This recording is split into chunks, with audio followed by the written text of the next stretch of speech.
Hello, hello, my dearest fishies. Welcome back to another story time.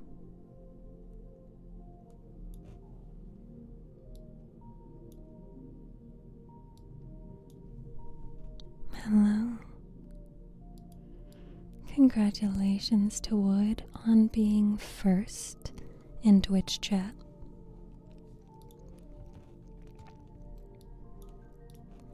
I have some minor modifications to make, so please bear with me as I finish fixing up some things.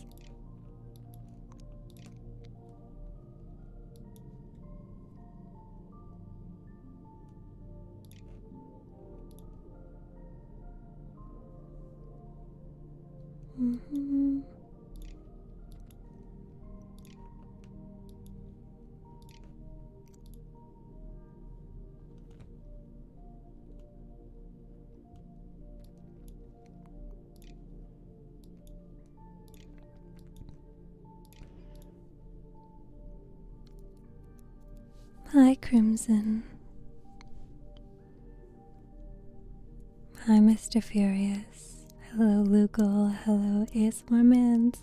Hello, Wood. Hello, Atine. Thank you all so much for being here and so early. It's kind of rare that we get everyone here so soon.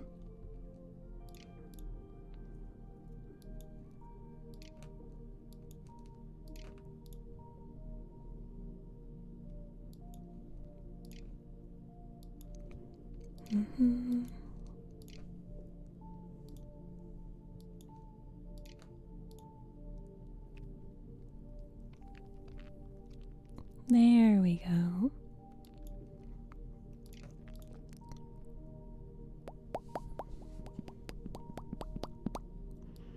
I still don't understand how or why the tongue is clipping through,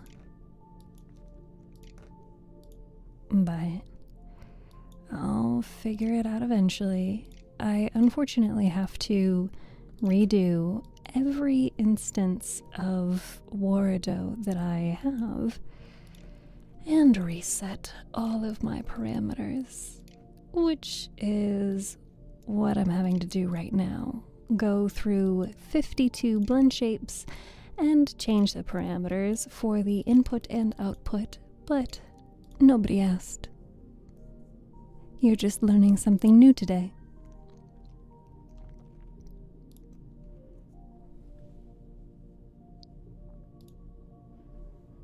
And there's nothing wrong with learning something new.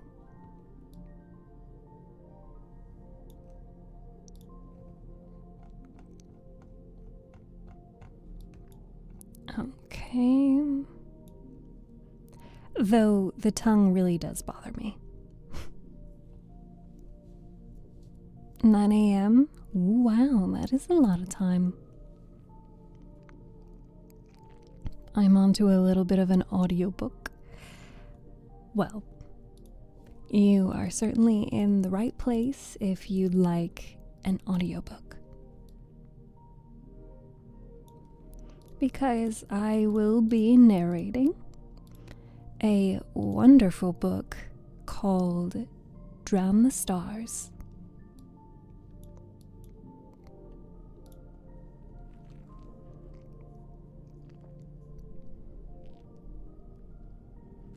Hey FR, hi Anxiety, hi Shattered. Let me see if I can go into my expressions and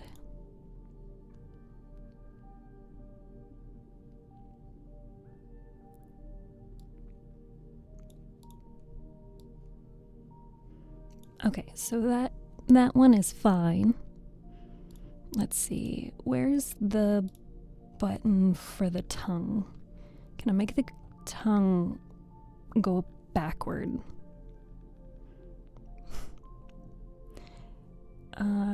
There we go. Tongue out. Well, that didn't work now, did it? Surprise, cheek puff, tongue out. That didn't work either.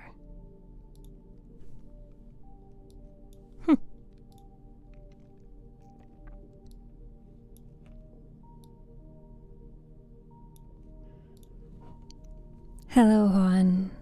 Hello, dogs. Hello, Holmes. I apologize for the delay. Just dealing with some technical. Oh my god, that was my jaw popping.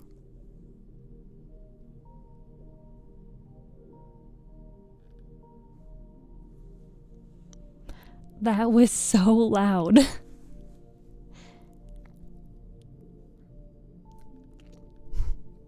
Something's wrong with my face. Let me take another look at my blend shapes.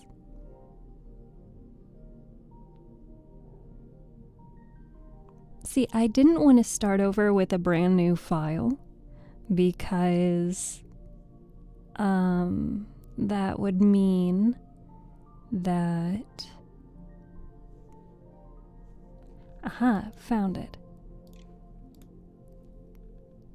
Because that would mean that we wouldn't get the fishies in the background or the subscriber notifications, things like that. Okay. Let's see. Book. This, that. Another thing. Okay. This. And that. Oh, and of course, I can do this. Oh! Sorry, I didn't mean to hit the microphone. I could be all up close and personal. Hi. Hi. What you doing? I wanted to take inspiration from Heavy Rain. If you know the game Heavy Rain and how they've got the loading screens where the character is just looking around. Yeah. I feel observed. You are. And you look very cute today. Boop. I booped you on your snoot. Okay. We are going to resume our narration of Drown the Stars. This is a science fiction, alien, ocean-themed world. Fantasy, of course. In which we are in a political setting. Vane has been knighted, as well as her older sister. And Vane is a weeper. A weeper is someone who has been caught publicly crying and is very looked down upon, as we will see more of.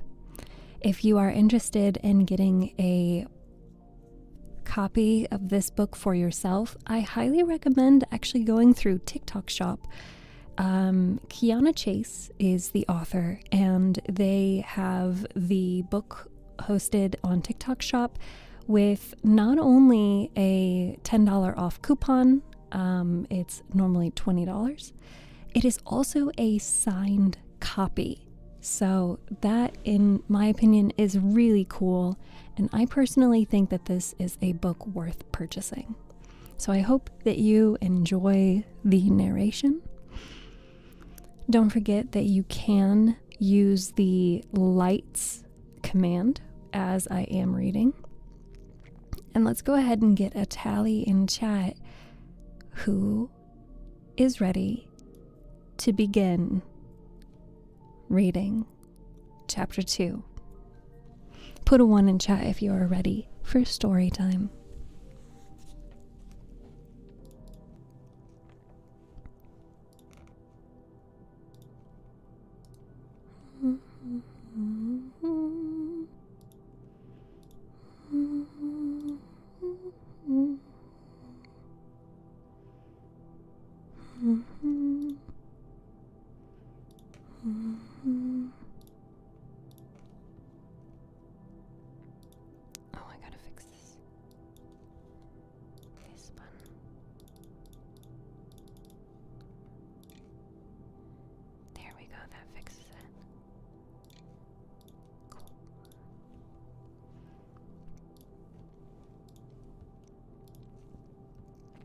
It looks like a teen is ready, and Wood is ready, and Baifu is ready, and Kazi is ready.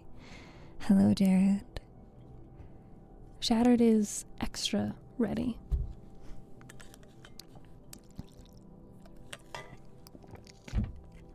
And don't forget to drink your water.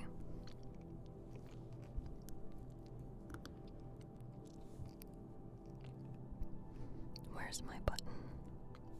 There it is.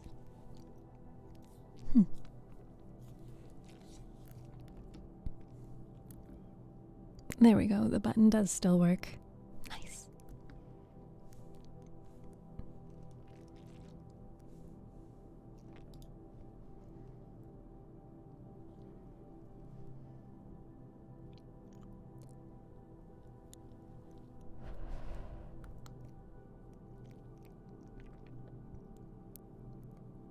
Chapter 2.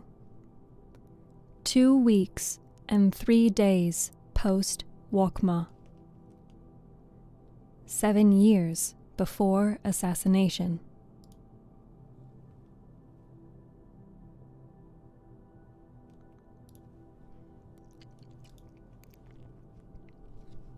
Iris directed the small army of Ekin movers to set the new desk in its designated space. The Zevayan-like creatures obeyed swiftly, grunting under the weight of their cargo. Though it was rude, Vane couldn't help but admire their brilliantly colored hair and the feathering pushing up from underneath the skin on their foreheads. "I don't understand," Iris said, gesturing for the Ekin to push the desk up against the wall. "The Queen wants you to come with her on a kraken hunt, and you're upset about it?" "You don't understand," Vane said, rubbing her arm. "The Queen, she unnerves me." What? Did you think she was supposed to put you at ease?" Iris nodded at the Ekin, who were all looking up at her expectantly. "Yes, right there is perfect." "Listen, Vane. If you're going to be upset about every good thing that happens to you, fine. But there's not much I can help. There's not much I can do to help." I gotta increase the size of this. This is very small font. If anybody's wondering, I'm reading on Kindle.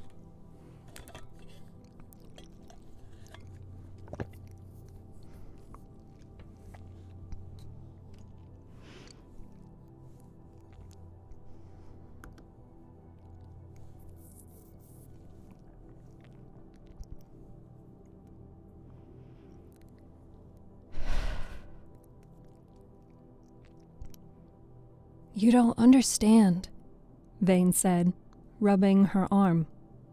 "The Queen, she unnerves me." What? Did you think she was supposed to put you at ease? Iris nodded at the Ekin, who were all looking up at her expectantly. "Yes, right there is perfect." "Listen, Vane, if you're going to be upset about every good thing that happens to you, fine. but there's not much I can do to help. No, it's more than just her queenliness. There's something else. I can't quite describe it. It seems fairly straightforward to me, Iris said. This is a showcase hunt. She wants you to show off. It was smart of her to pick you over me. You were, after all, mostly responsible for Walkmaw. But no one believes that. They all think it was you. The Queen is our god for a reason. I don't think she's the type to be fooled by rumors or petty claims. Or other petty claims. Iris cupped her hands around her mouth. Bring the pumps and water filters next, please. I'm tired of my bed being nothing but a hole in the ground. The Ekin all scurried away towards the warp pad on the side of the street, where all of Iris and Vane's new belongings kept teleporting through. You know what Papa said about the crown's divinity, Vane said, folding her arms. No, we are not having this conversation. Not now, not ever. Iris lowered her voice. We just got knighted, Vane. As far as we're concerned, our parents disowned.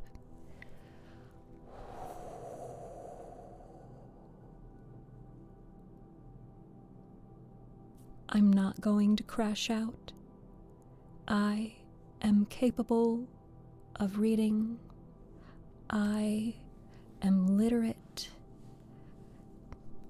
The book gods have bestowed me with the ability to read.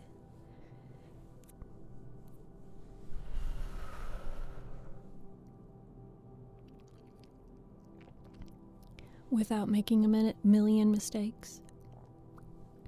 Lock in.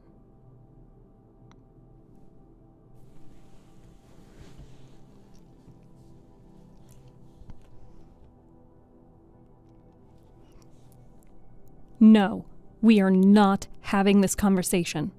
Not now, not ever. Iris lowered her voice. We just got knighted, Vane. As far as we're concerned, our parents are disowned and disgraced, and we spit on every word they say. You don't mean that.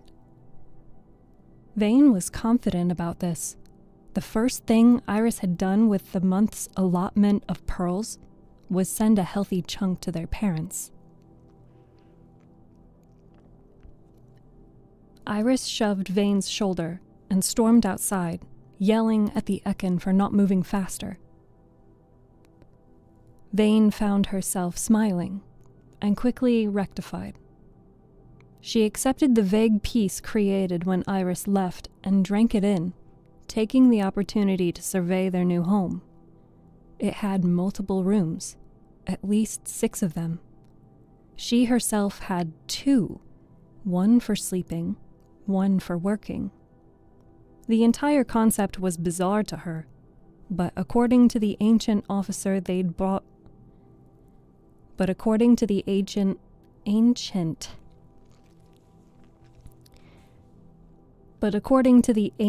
officer they'd bought the home from, it was small in comparison to the literal estates owned by other crown knights.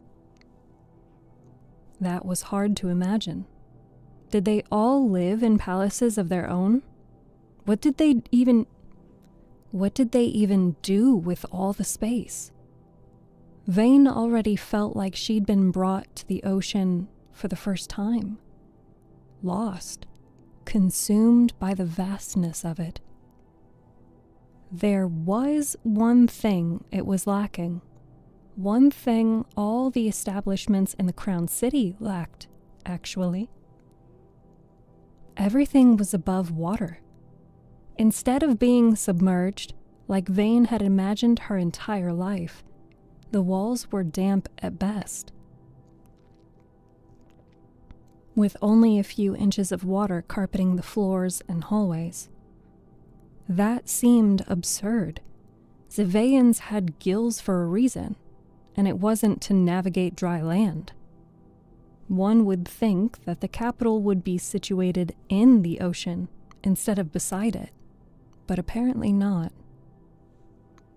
So instead of living underwater like she'd always dreamed, Vane would have to settle for a bed that, for some reason,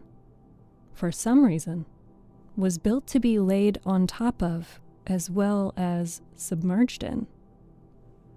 Who would ever willingly lie on top of a bed? Wasn't that the whole reason why being a weeper was terrible? You risked banishment to a dry, unforgiving moon? Vane knelt by one of the main room's many carpet spigots, investigating its make. It wasn't poorly designed, but it wasn't an example of masterful work by any means. She removed a kick-edge driver from her pocket and used it to unscrew the spigot's head from the wall. She hefted the part in her hands, clinking her fingernails across the surface, and found it made of metal instead of congealed algae plastics. Laying down on the floor, she peered inside the hole where the spigot had formerly resided, swirling her finger along her bioband to make the algae interface light up. She held her wrist up to the hole, squinting to get a better view. The inside of the wide pipe was absolutely filthy. Dead biomatter coated the inside of the pipe in flakes of moldy gray and black, and there was a distinct lack.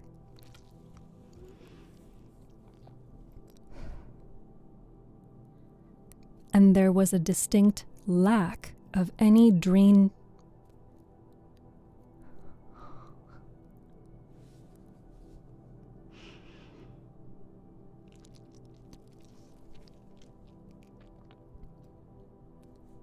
We're gonna get through this. We're gonna do this.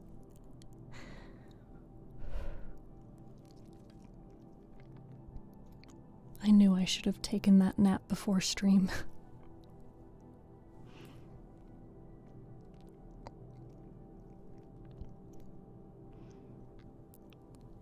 Dead biomatter coated the inside of the pipe in flakes of moldy gray and black, and there was a distinct lack of any drain cleaner scent. These pipes probably hadn't been disinfected since the house was built. Vane groaned and pulled away, lying on the floor. Iris wouldn't want to hear about this. As if summoned by Vane's thoughts, Iris came through the door again, directing the Ekin, who were carrying a massive pump. It was shiny, but it had a Moonflare Enterprises symbol emblazoned on the side, meaning it was built by prisoners on the desert moon Draxus. The quality of Moonflare appliances tended to be lacking. Vane regretted not being as involved in the process of furnishing their new home.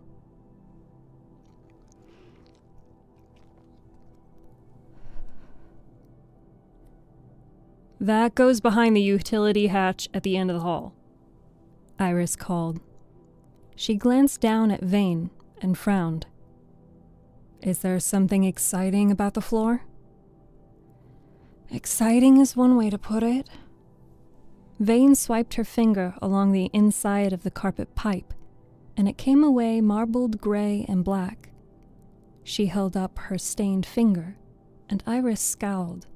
"Is that bad?"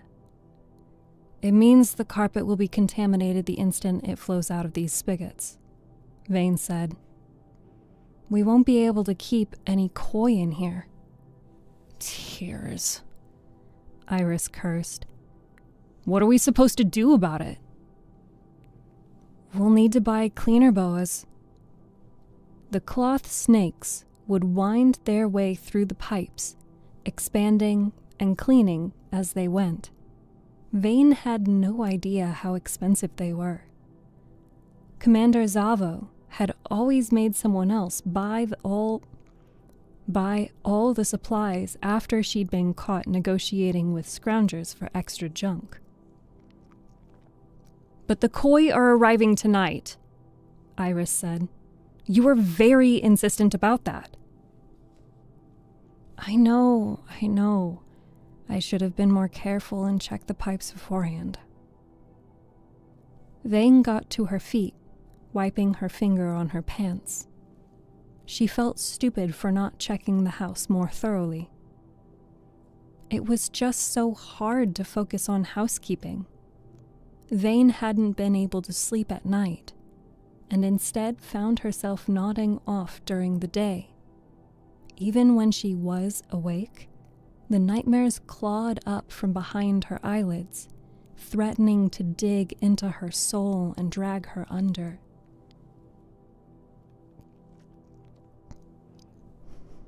It took all her strength to fight them. She wasn't left with enough energy to do much else, and so Iris ended up picking a place for them.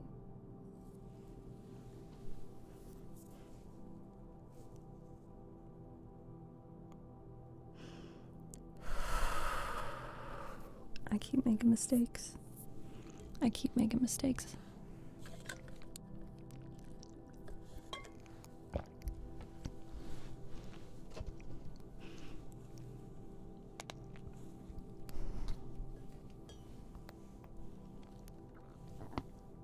Okay.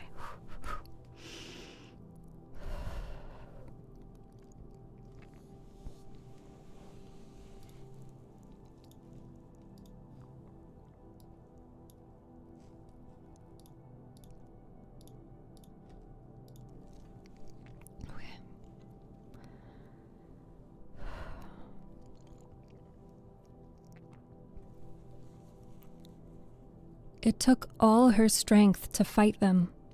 She wasn't left with enough energy to do much else, and so Iris ended up picking a place for them to live.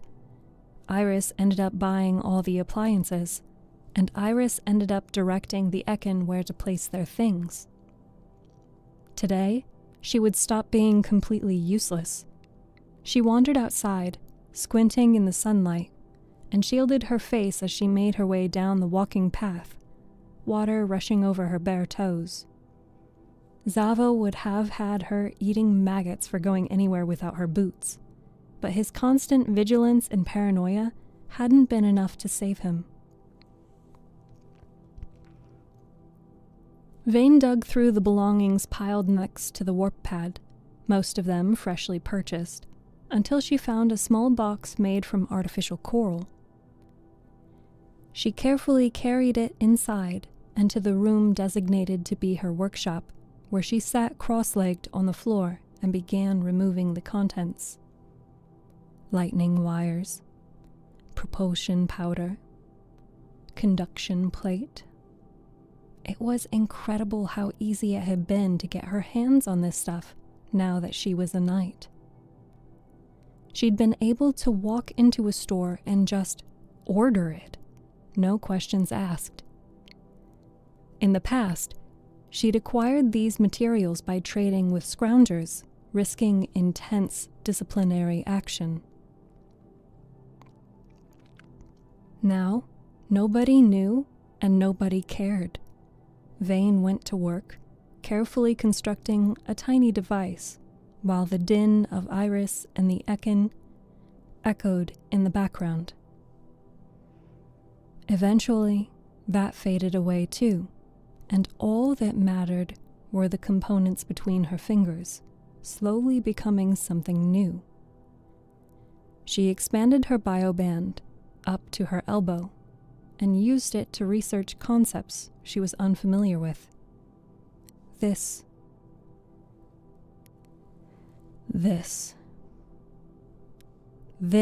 was home. This was what she'd been missing. Peace, for the first time in weeks, slowly filled her. starting with her toes and working its way up. She didn't even look up until the house became quiet and still, robbing her of the background noise she'd been accustomed to hearing for the past several hours. "Hey," Iris said, knocking on the doorframe of her workshop. "There's a big box full of fish on our doorstep. The lady who dropped them off said they won't last longer than overnight in their condition. Do we need to go on a shopping trip for those snake things, or..." "I don't think that'll be necessary."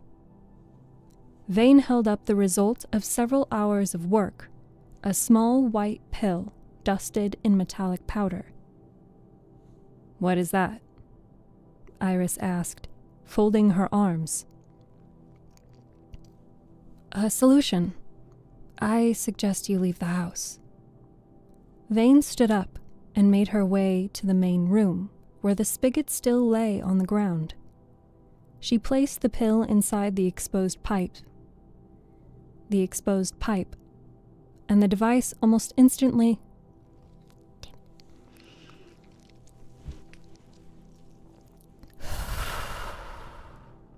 I keep forgetting to breathe. She placed the pill inside the exposed pipe, and the device almost instantly turned black with degraded biomatter.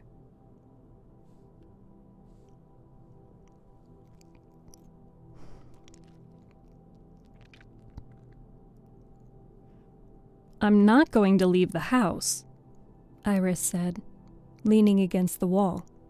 "We just got here.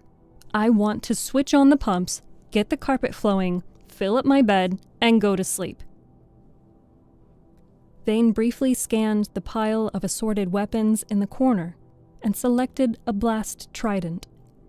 She hefted it once before shoving the butt of it into the pipe, pushing the pill as far down as it would go. "I'm working on it." "How?" Pulling the trident out, Vane screwed the spigot in sideways, blocking off the pipe. She then began the process of doing the same to every other spigot in the house, all while Iris watched on in baffled amusement.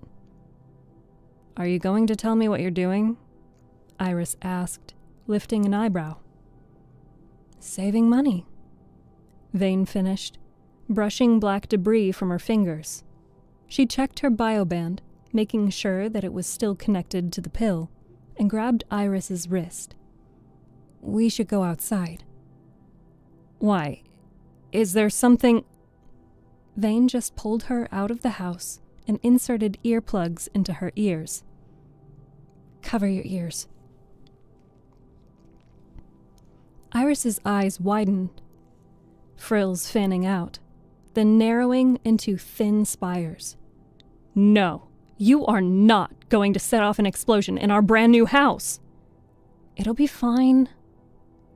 Vane hit a congealed blob of algae on her bioband, and a boom whooshed out of the house, shaking it for a single second before everything fell still. "There, it's done, and our home is still standing." "I can't believe you," Iris said, bolting inside. "We've only been living here for 2 hours." Vane followed her in, gently flipping her driver between her fingers. "Relax. It was just strong enough to loosen up the congealed biomatter in the pipes," Vane said. "Nothing serious. We should be able to run a single drain cycle and it'll all flush out." Once inside, Iris stood in the center of the completely unchanged living room, face slowly turning purple, even though there was no damage to be seen. "You've wrecked our plumbing." "Not really." Vane made her way to the utility closet and flipped on the carpet, hearing it rumble through the house with a choking gurgle. "This isn't the way to do it," Iris said. "It really isn't. We could have hired someone to take care of this." And then they wouldn't have gotten here on time and the koi would have died, Vane said. Look, it's all fine, I promise. She began the process of unscrewing the sideways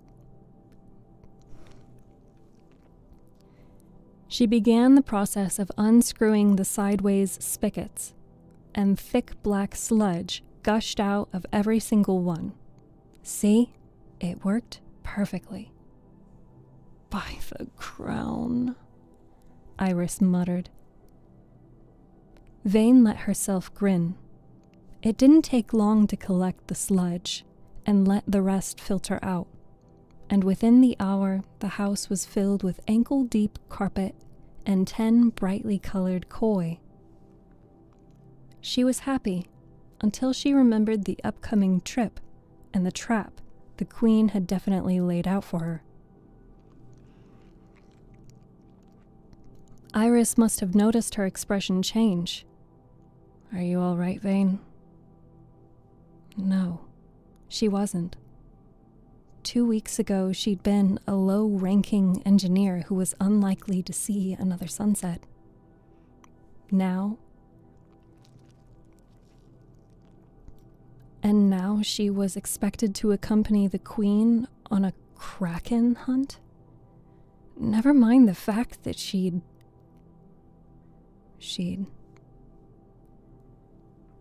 wasn't all right. No, she was fine. But she would ruin everything. But Iris would fix it. I don't think I'm ready, Vane finally said. I don't think I'm ready for any of this. Iris set a hand on her shoulder. Look, I know I might seem frustrated with you, but I'm not. I'm just worried. The past few weeks have been difficult, especially since you're soft, Vane said quietly. I wasn't gonna put it that way, but sure, Iris said. You know what? You are soft. The life we've been given wasn't made for you. I'm gonna mess up, Vane said. I know, but Vane, you're a knight now, a knight of the royal court. Iris took Vane's face in her hands, fingernails digging ever so slightly into her skin. Listen to me. Moving forward, no matter what you do, no matter how you slip up, you apologize to no one except the crown. Keep your head high and pretend you know exactly what you're doing. No more bowing and scraping and compromises. Think about what we had to do before, and then do the exact opposite. Do you understand? Vane swallowed. Yes. Good, Iris said. She pulled Vane into an embrace and kissed her forehead. We're going to make it through this. I know you can't see it yet, but this is the best thing that's ever happened to us, and you're going to be happier than you've ever been.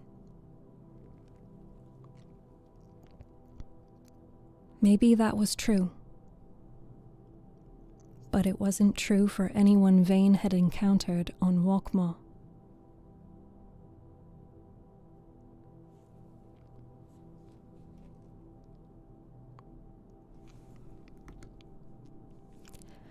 That was the end of chapter 2. Wow, I'm surprised we went through that one pretty quickly.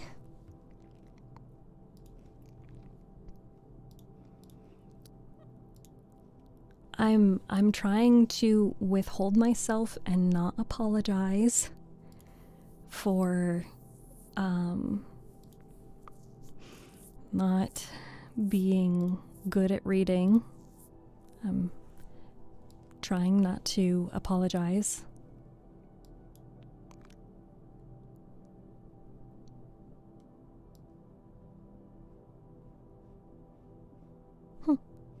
That's weird.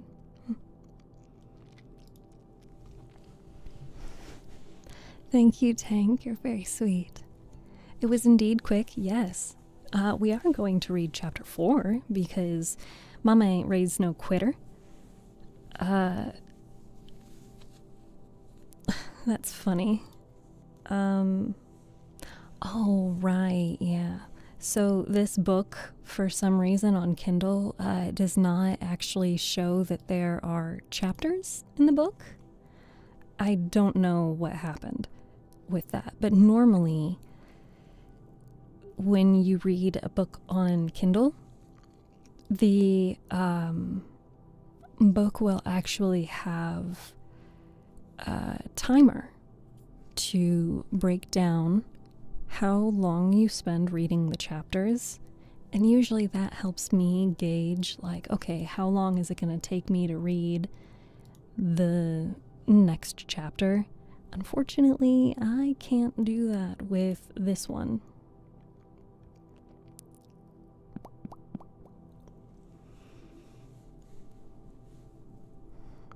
Yeah. Apologizing for trying is like saying you've made a mistake. Well, I made a lot of mistakes in there. Yeah, I made a lot of mistakes in that chapter. But I am trying. And I know that I shouldn't apologize for doing my best.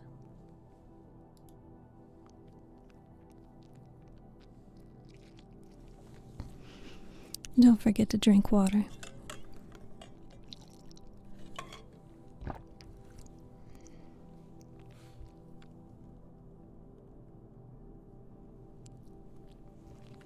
Okay. So normally I can reference the timer on Kindle to get an idea of how long the next chapter is. I don't get that choice here. So let's see, we are currently on page 30.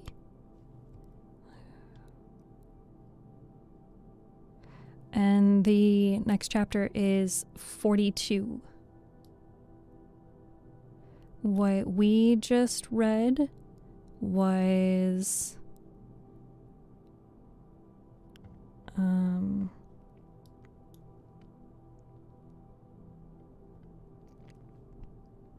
22 to 29. Okay. Are you ready? Are you ready to continue reading? We'll do this one with the lights off.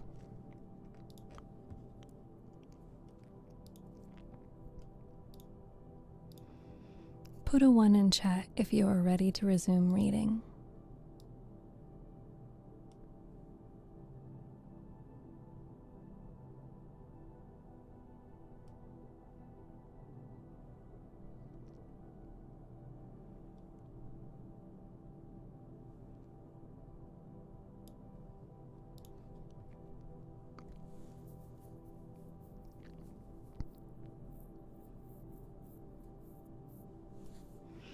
All right, looks like we've got a couple of people that are ready to resume.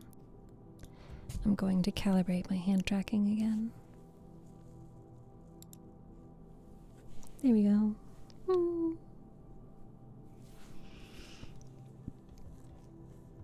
Ready when you are? I mean one. One is the easiest way to get people to respond.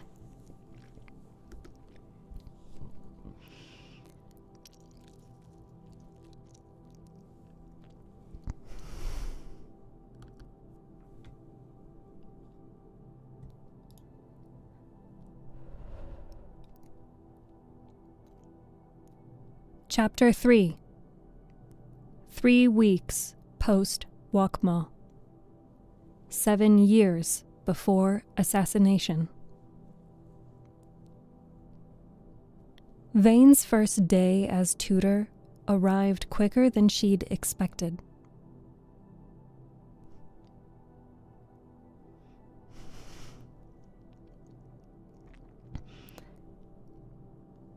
Vane's first day as tutor arrived quicker than she'd anticipated. It had been difficult to prepare. She couldn't teach Rokva the same way she'd been taught. While she was far from an expert, she was still pretty sure that handing a kid a bomb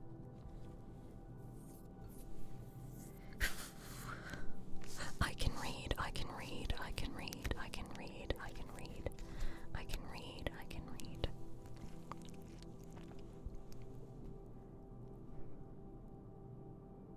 Maybe I need to shake out the nerves, you know?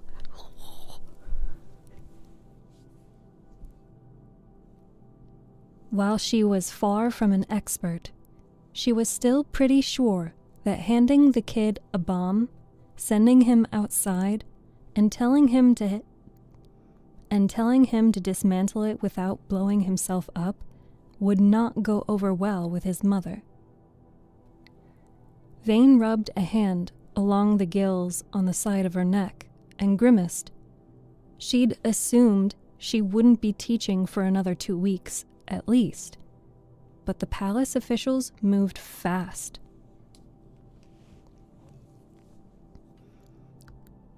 So, she finally said, Prince Rokva, tell me a little about yourself. Rokva pulled up his hand from his mouth. Rokva pulled his hand from his mouth, saliva dripping from his fingertips. Did you know,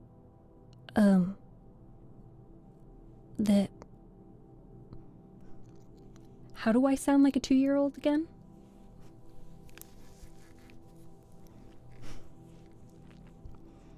Did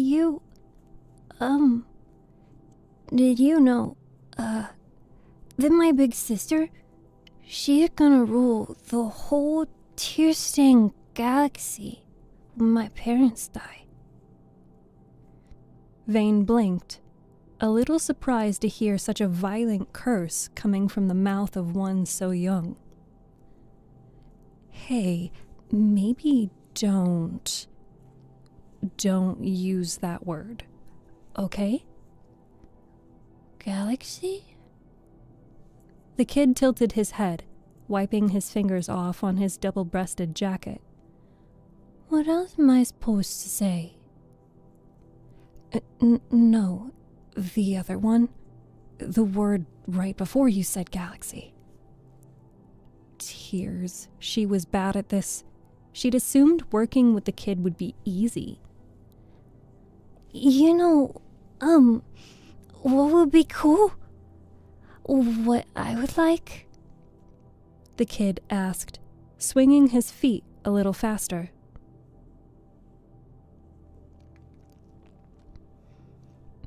The kid asked, feet swinging a little faster. If we all lived underwater. Okay, so they agreed on something there. Yeah, that would be cool, wouldn't it? When Vane asked one of the other knights why the capital wasn't underwater anymore, he had poked the Weeper's mark painted below her eye. So those don't wash off, he'd said. There had to be more to it than that. Otherwise, she'd be allowed to tattoo the mark on. I'm bored, Rokva announced, squirming out of his seat. His little feet sent up a splash, causing the biomatter in the water to send up a gentle musk. I want to do something. Salakit said you were going to teach me how to fight. I'm a great fighter. Salakin was very misinformed. Get back in your seat, Vane said. we're going to be doing something else.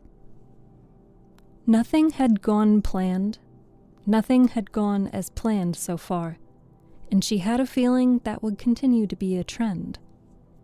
Rokva reluctantly crawled back into his too big seat. What are we gonna do? Vane patted a box that rested on the podium beside her. We're going to make you your own bioband. The kid's eyes widened, and he lifted up his bare wrist. My own? Indeed. Vane lifted the box from the podium, grunting underneath its weight, and plopped it down on the table. Rokva also climbed up beside it, peering into the box, peering inside the box. That's just a bunch of junk. But by the time we're done, it'll be a bioband, Vane promised, pulling all the components out of the box. The kid eagerly snatched every item from her hand before they reached the table, and examined them himself before carefully setting them down. He could play with this stuff, right?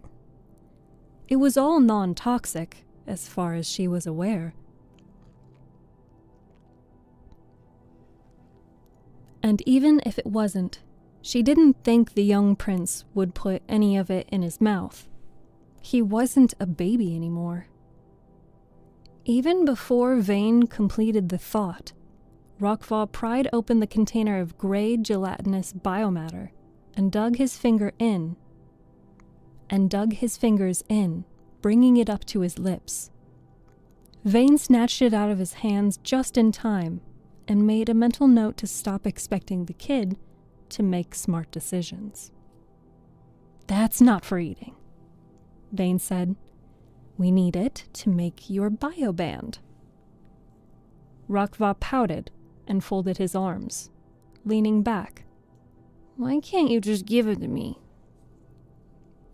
Because it wouldn't be as fun that way, Vane said.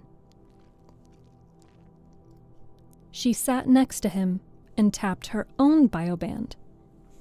It was of standard make, since she hadn't felt the need to replace it after getting promoted. It clung to her wrist in a ring made of water, and its algae interface currently displayed nothing but the time.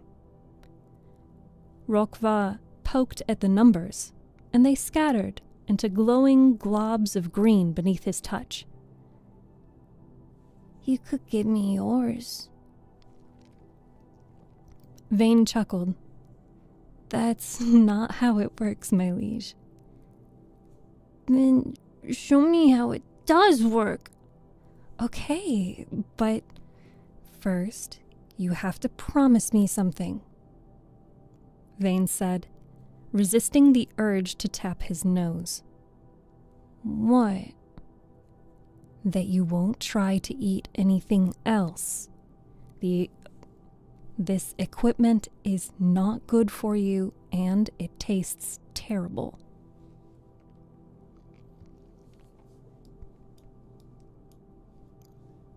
Rokva scrunched up his face and folded the frills around his ears. But it looks like breakfast. It is not. Vane frowned and tilted her head. She'd consumed very similar-looking foods during her time surviving on charity, but the kid was a prince. She'd assumed that he would have better things to eat besides standard gruel. How often does your breakfast look like that? All the time, Rokva said. Can breakfast look different?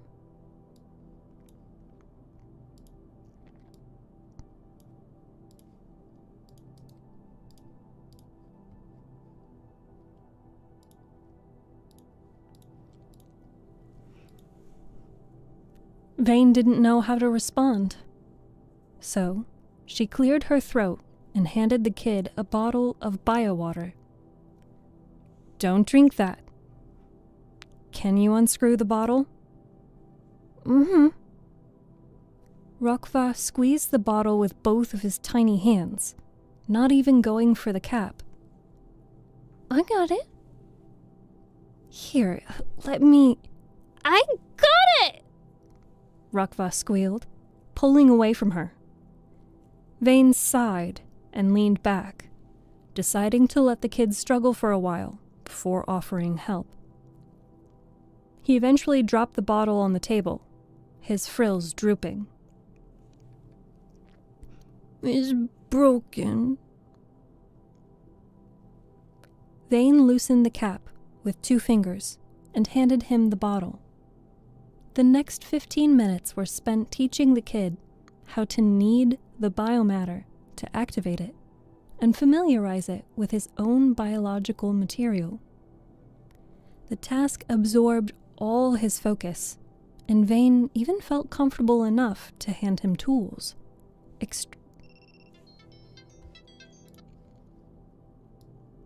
Stupid TikTok. Yeah, I'm still alive.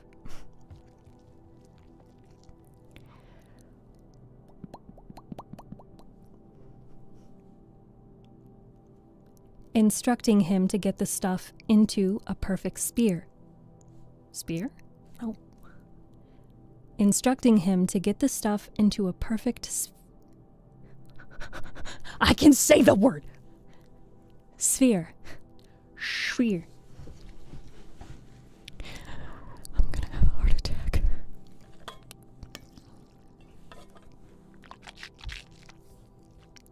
Sphere. Sphere.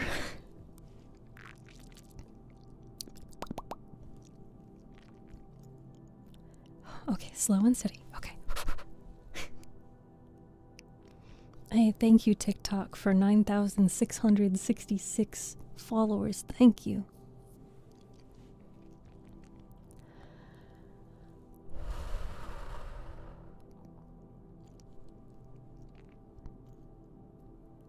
The task quickly absorbed all his focus, and Vane even felt comfortable enough to hand him tools, instructing him to get the stuff into a perfect sphere. It didn't need to be in a sphere to work, but the kid didn't know that, and he was having a good time. Vane took a seat next to him, preparing the next step, transcribing his identification data number, or IDN, to a data cube. Vane let out a breath and dropped the transparent blue data cube into her bioband. It dissolved, consuming the interface, replacing it with a display of all the cube's current data. It was currently empty, confirming what she'd already assumed. All that needed to be done was a transfer of the kid's personal information already acquired from the palace's data center. Her fingers fell into a familiar rhythm, typing out long strings of numbers, making sure they were assigned to the correct places. Maybe, if all her tutoring sessions went similarly, she could learn to live like this. She could survive here. The door swung open, and annoyance pricked at her chest. Why couldn't whoever it was at least knock? She looked up to see Rokva's father, the king. Vane shot to her feet, nearly knocking over her chair in the process, and quickly offered a salute.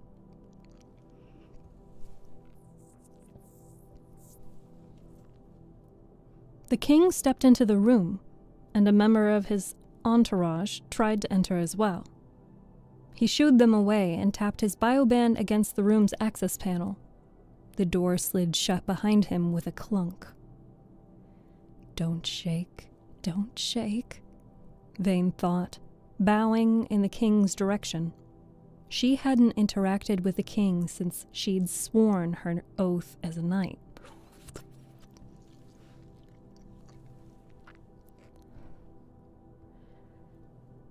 She hadn't interacted with the king since she'd sworn her oath as a knight, and he'd seemed extremely bored at the time. She'd hoped he'd forgotten who she was. "I finally found you, Butcher," the king said. "I looked everywhere. I heard you were teaching my son to be like you, and so I searched all the training grounds." "Do you know how many of those we have?" "I didn't. There are entirely too many." He squinted at the room, stroking the sparse beard scales jutting out from his cerulean skin. All Vane could do was nod. "Where are the weapons?" the king asked. "You're teaching him how to fight, aren't you?"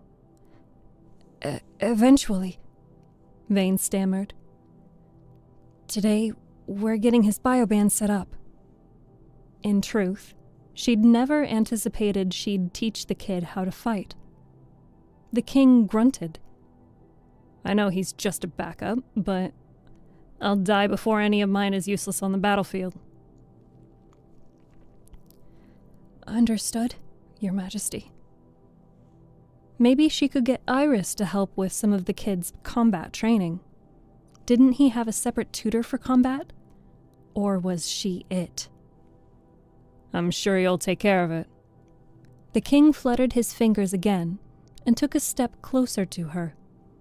The scent of saltwood cologne overpowered her, and she sealed off her nose to block out the smell. "Anyway, Butcher, I came here because I have a bit of a problem."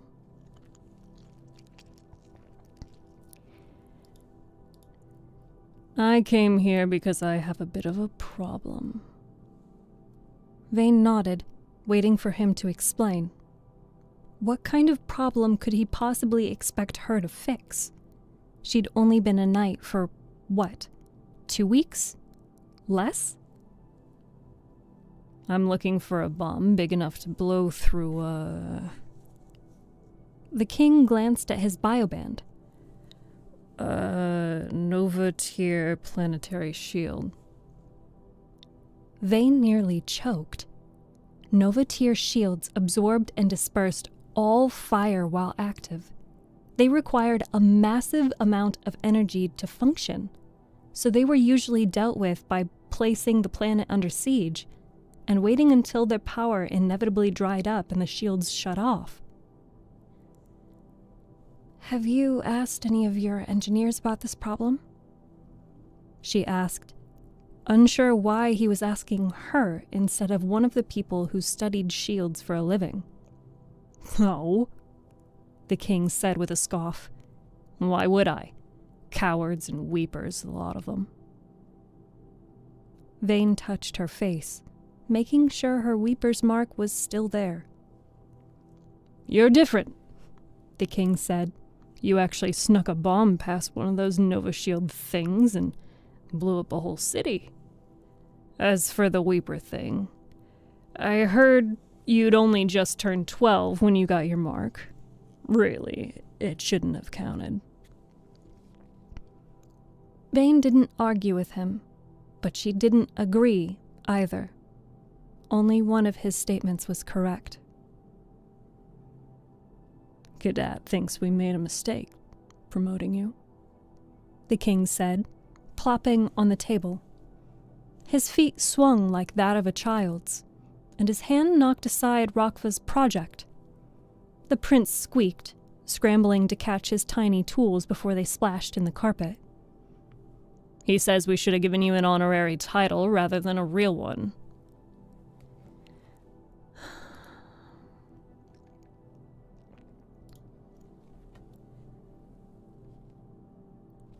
But FaZe was rather insistent. The king shrugged. "I'm happy with whatever honor you see fit to give me." Vane lied. She wished he had just left her alone.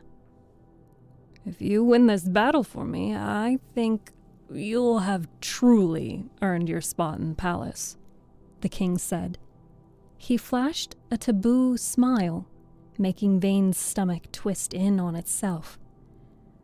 Otherwise, I'm afraid I'll have to find a replacement for you.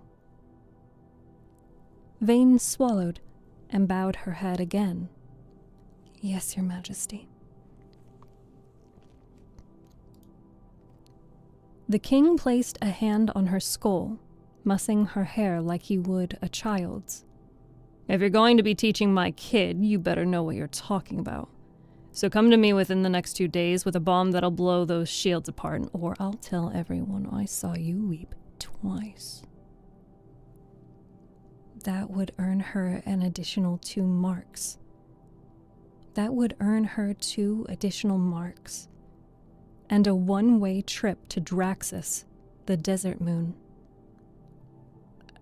I'll do my best, Your Majesty. I don't want your best, the king said with a scoff.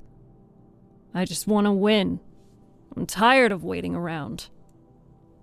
He hopped off the table, shoving his hands into the pockets of his ornate uniform. Wait! That was not the right voice. Wait! Nope, still not the right voice.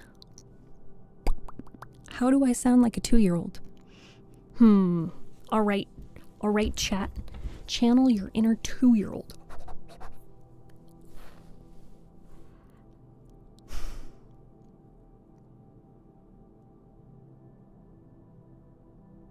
I can't. I'll just keep trying, okay? Wait! I feel like I sound too much like a woman, a female. Probably because I am. Wow, it's almost like I sound like a girl. Let's see, how do I sound like a 2-year-old calling to his dad? Giggles with drool.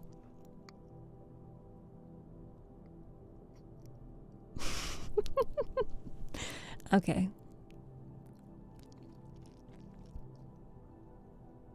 Wait. Nope, that sounded weak. Weak!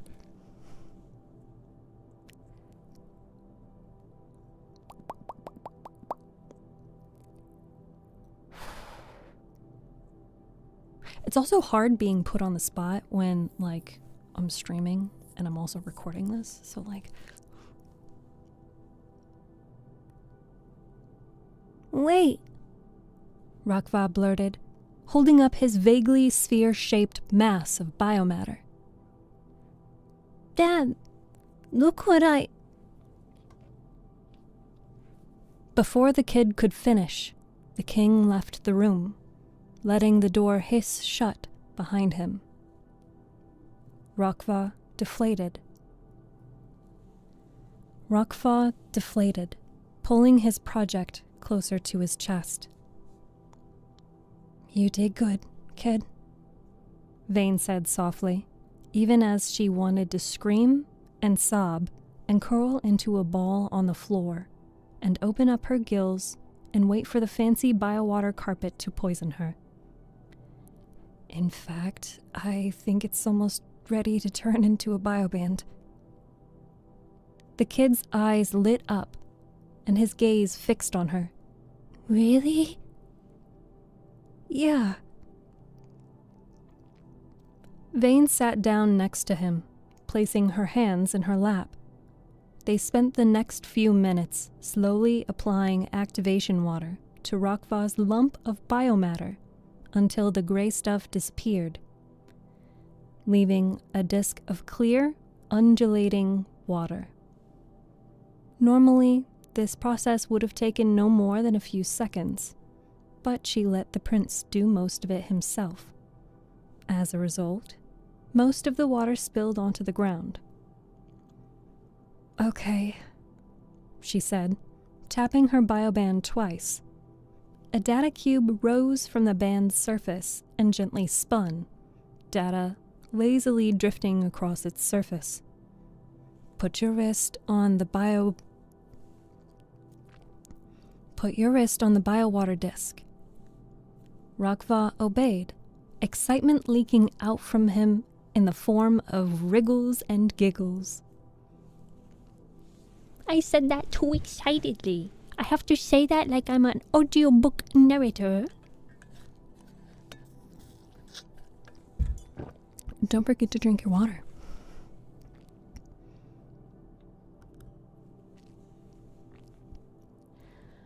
Wriggles and giggles. Rakva obeyed, excitement leaking out from him in the form of wriggles and giggles. He only stopped moving once Vane dropped the data cube onto his wrist, where it melted across his skin and contacted the biowater, absorbing it until Rakva was left with a band of water around his arm. He held up his fist, He held up his fist, a broad grin stretching over his face. Look, I'm a real Vane. Yeah, Vane said. You are.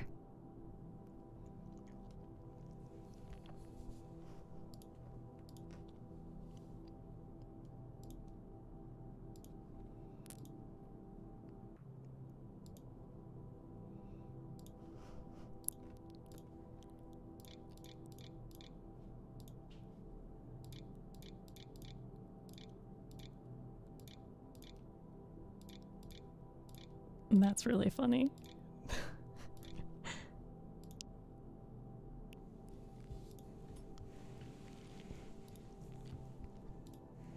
All right.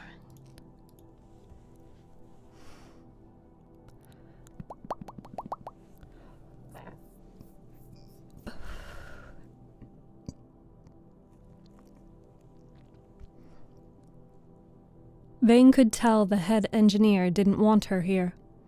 That was fair. Vane didn't want to be there either. But she had 2 days to accomplish the impossible. And if anyone knew about a bomb big enough to puncture through a Novateer shield, it was the people at the engineering department. What do you want, sir? The head engineer trailed off, folding his arms and glancing at Vane's ill-fitted uniform. Vane said. Sir Vane. The Walkmaw Butcher? The man clarified, lifting his scaly eyebrows. You should have led with that. Vane flinched, both at the admonishment and the reminder of her new nickname. Would it kill anybody to just not call her that? I just need to know if you've crafted anything that might puncture a Novateer shield, Vane said. I understand if there's some confidentiality surrounding it, but the king demanded I find something 2 days from now, and you need to leave. The head engineer's mouth snapped into a thin line, and the frills surrounding his ears flared up. What do you mean? Shaking his head, the head engineer physically shoved Vane past the grimy, gray-stained equipment filling the room, and towards the door. We've never met. Do you understand? No! Vane tried to dig her heels into the ground, but the other man's strength was too much, and she quickly lost her footing, finding herself rapidly propelled forward regardless. I don't. I just need your help. I'm a knight. Isn't it your duty to help knights? I don't know you. We've never spoken. The engineer gave her one last shove out the door.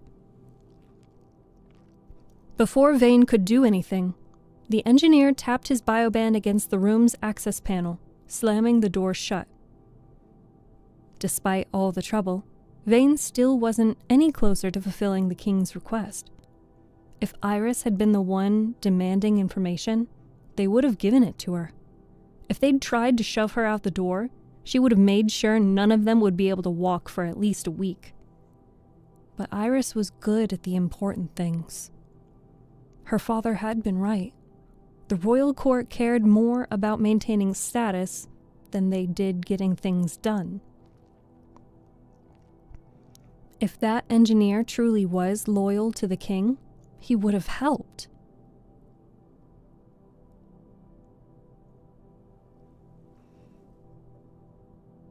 He would have helped. Vane folded her arms and leaned against the wall, trying to think. If she couldn't turn to the engineers, who else would help her? Probably another Weeper. She couldn't recall anyone bearing a mark on their face, but that made sense. After all, she'd spent most of her time hiding. It made sense that other Weepers would do the same. A group of engineers approached, deep in conversation, which withered away the instant they saw Vane's face. She nodded at them, but they ignored her before scuttling into the main engineering room.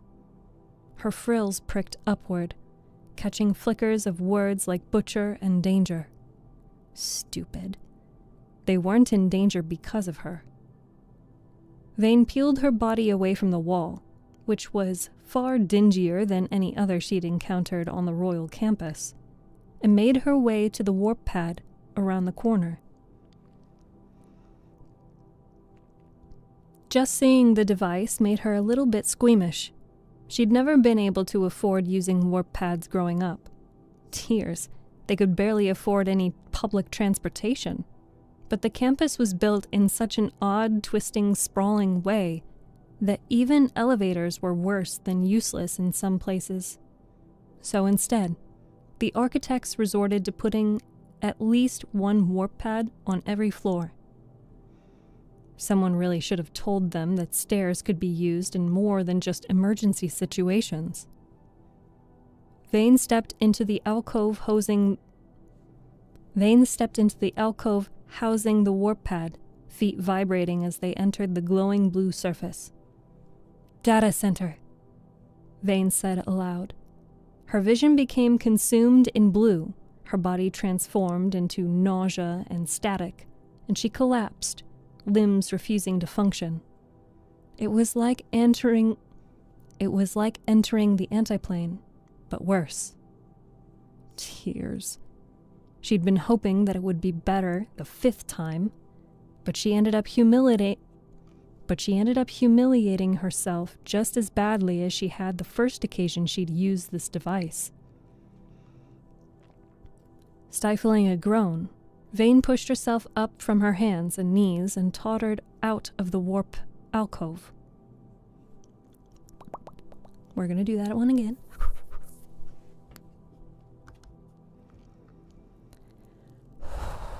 I'm like sweating.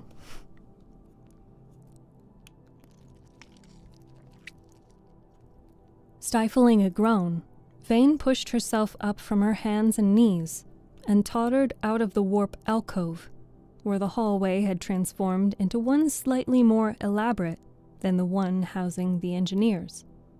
But only slightly. Vane nearly fell again, bile forcing her way up her throat. She slapped a hand over her mouth, and gravity yanked her into the wall. She could do this. She could do this. She just needed to walk into the data center and find anyone, who would help her.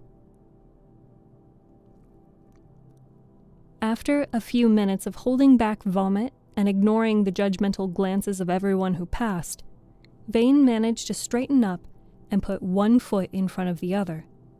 She wandered the hall, poking her head into every open room to see if any of them looked like the data center she'd briefly been introduced to during her tour. It took her a while, but she found it. A large room lined with screens made of water and glowing biomatter. A Zevayan woman with seafoam green skin looked up from the desk.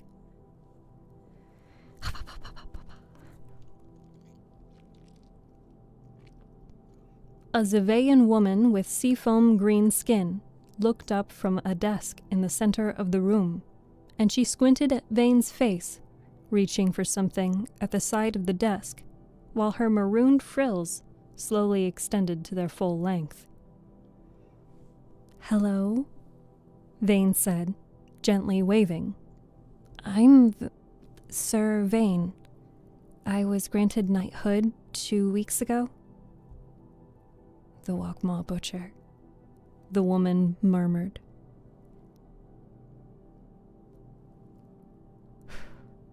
The woman murmured, frills relaxing. What brings you to the data center? I just wanted to get a complete record of all the weepers employed in the royal court, Vane said. Dukes, knights, custodians, everyone, especially engineers. The woman raised her eyebrows and snapped her fingers. A teenager with azure skin and patchy scales scurried to her side, a pad of biowater in her hands. Help Sir Vane with her request, will you? The woman with maroon frills said. Provide her a list of all the people who fulfill those criteria. Nodding, the teenager scampered off again. It wasn't long before she returned with a data cube, which she pressed into Vane's fingers. This is a comprehensive list of all the weepers registered within the court, the teenager said.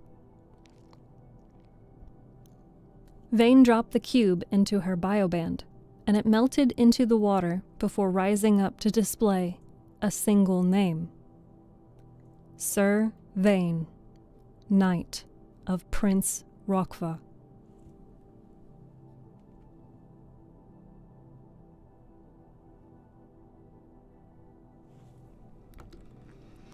That is the end of chapter 3. Okay. Let's see, 42. Ooh. Oh my god. Okay, this next chapter goes from 42 to page 69. Nice.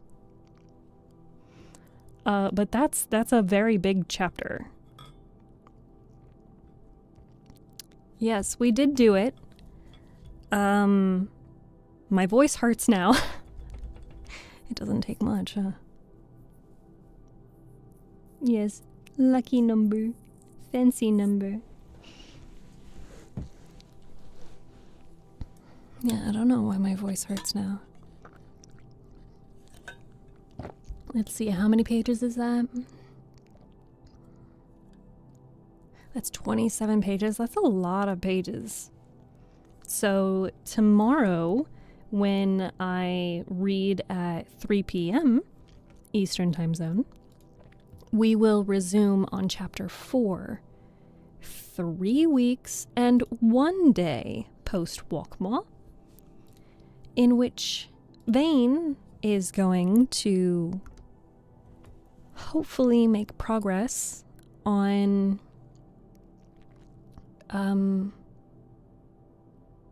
the bomb.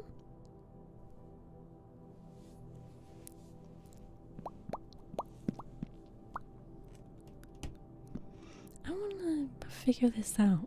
Why? Try drinking water? I've been drinking my water. My water's almost gone. That's the sound of my water being gone. Let's see, there's something about my model's mouth that is kind of annoying me. Because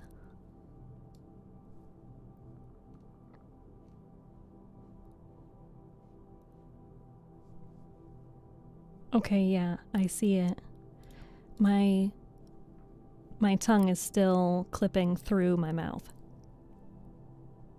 Which is interesting because if I pull up a different Warado instance, that's not happening. I don't know why that's happening.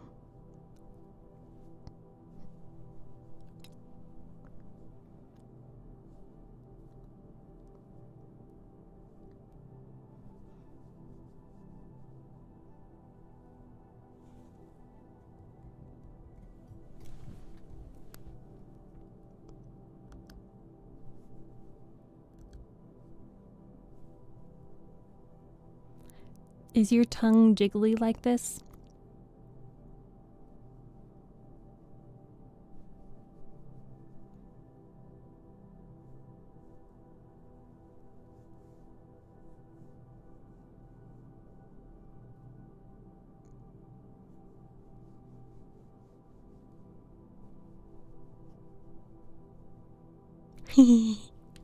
It's funny. Stop taunting? Taunting? I'm doing no such thing.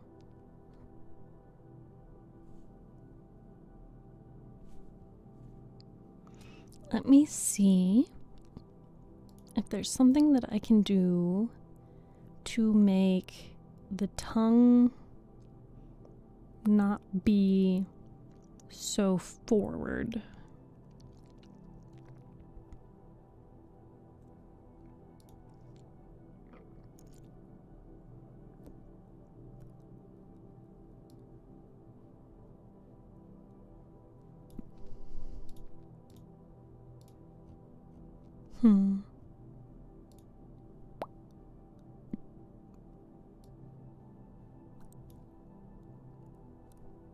Can I make it go?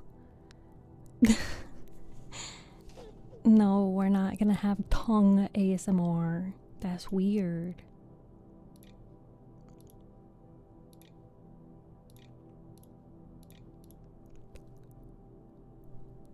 No, I'm probably gonna have to contact the person who made some updates to my model and ask them to fix it.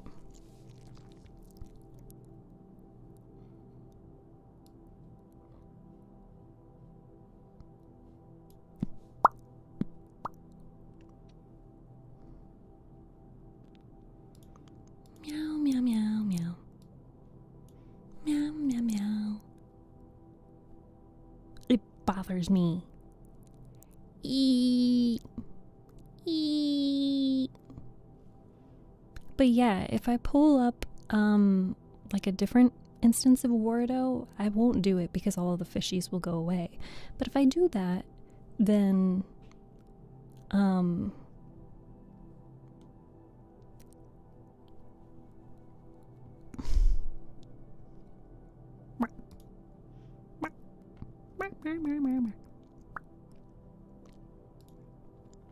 let's see, do any of these buttons work? This still works.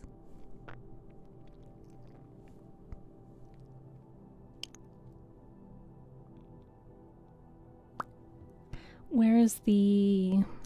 We'll put that back. Ooh. Ooh. Ooh.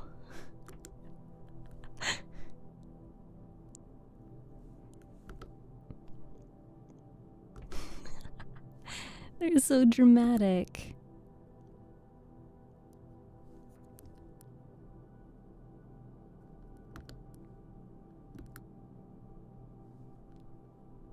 No eyebrows? Eyebrow just disappear. Let's see, and then there's... Well, there's also some other buttons that I don't know if they work, so I don't want to break anything.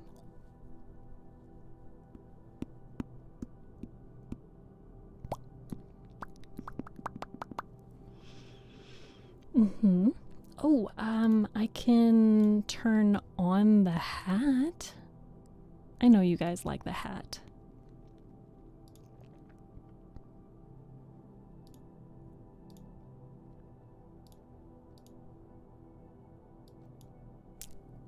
Ta-da! Jiggle, jiggle. Yeah, some of you guys like the hat. Some of you don't care. That's okay.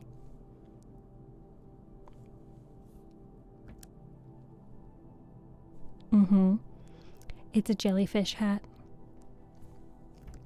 Whoosh. Now it's dark. Spooky. Spooky. Spookany. It's massive. Just like my...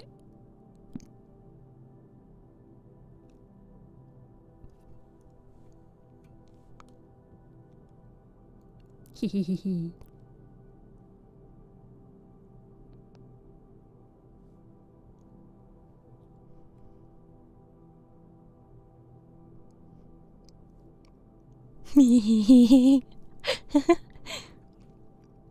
Let's see. I did want to adjust one of my settings about the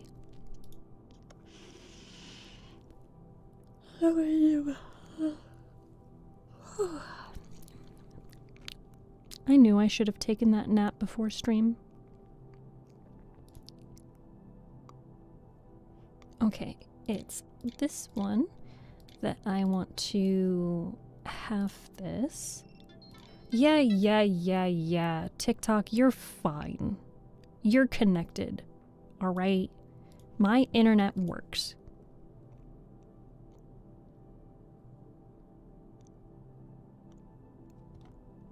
I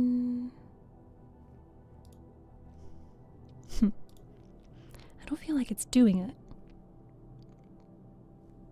No, I don't think it's doing it.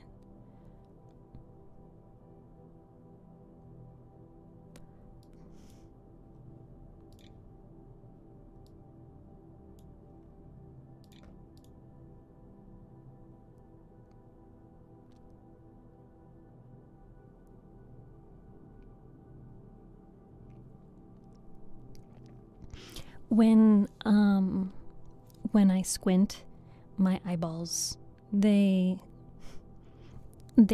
funny. Yes. I don't know if the bald toggle still works, but I don't want to break anything. I'm gonna get rid of the hat now. Goodbye, hat. Why am I hallucinating? Oh, here, sorry. Flashbang.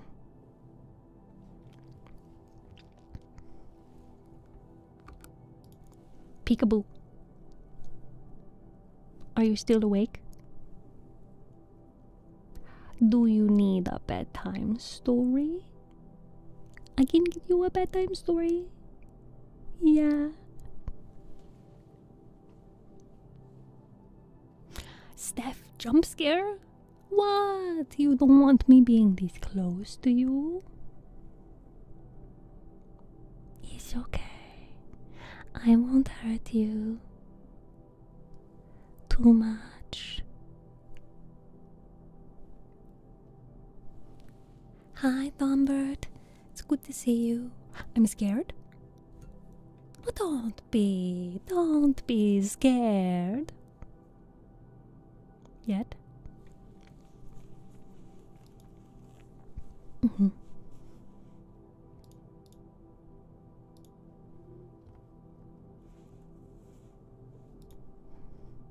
Hi.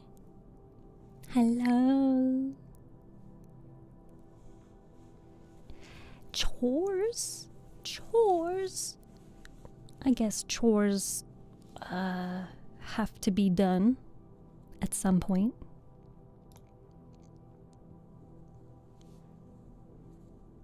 Voila. Environment. Wee. Oh, that was the floor. Wee.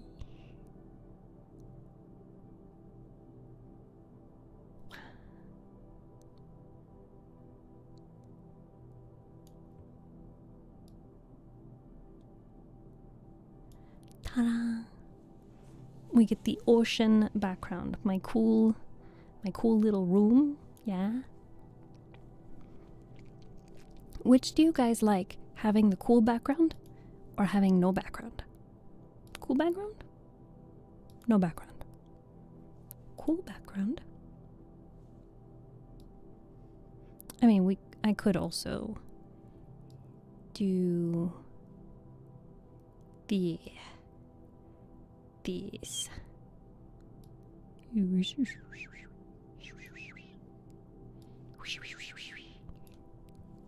Yeah. My tongue bothers me. Oh, it's just a face for you? Well, see, because if I do it, you know, like this, that's a lot of the screen that you don't get to see.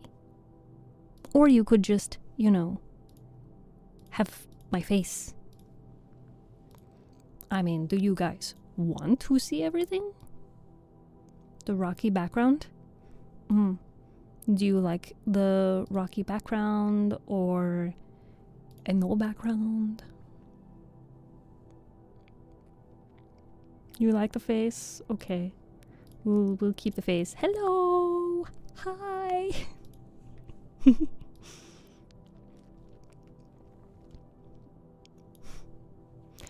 Look at you silly little goopers. Oh, you little fishies. You're so cute. Oh, wait. Here, let me do... Oh, look at you. You're so cute. My cute little fishies. Oh. Oh. Where's my hands? Oh, look at you, little...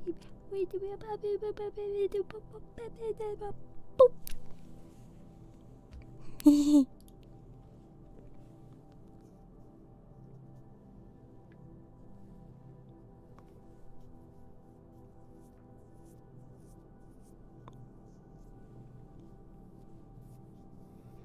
So, at least we know TikTok does not have a preference because they literally can't see it.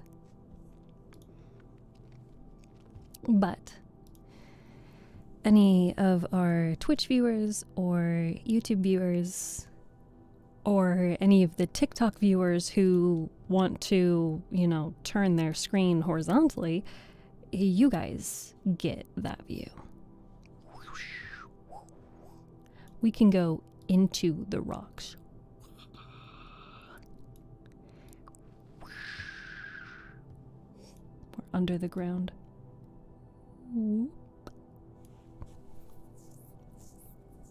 Where's my hand while I was looking at my hand? Well, I was so zoomed in I couldn't see it, you know?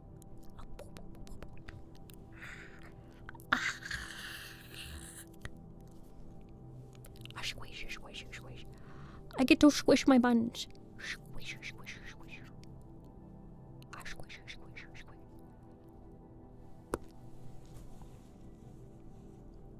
Hi. Thanks for being here. I appreciate you.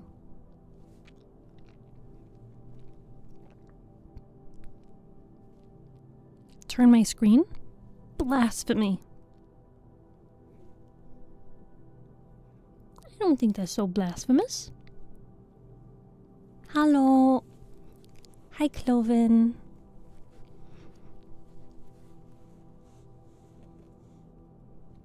Hi. So, I repeat myself from earlier. If anybody is enjoying the book so far, I highly recommend checking out the author, and they are selling their book on TikTok Shop, currently with a discount, and you can get it signed, which is super cool. But I really like the book, and I hope you guys are enjoying the book too.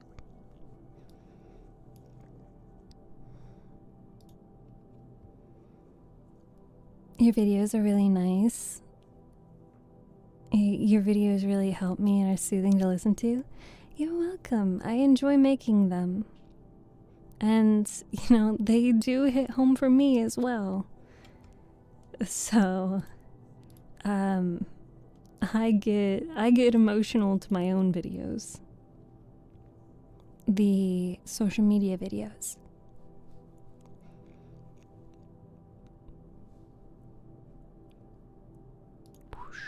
Ooh.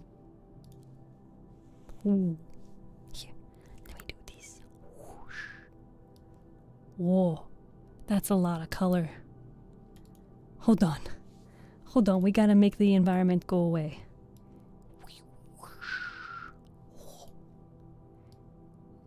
Oh, that's cool. That's cool. Look at those. Look at those. What are those? That's cool. Oh, there's a wall there. There's a wall there. I'm hallucinating again. I'm sorry. I was just having a good time. I was being a silly little goober. You guys are allowed to be silly little goobers too. You know?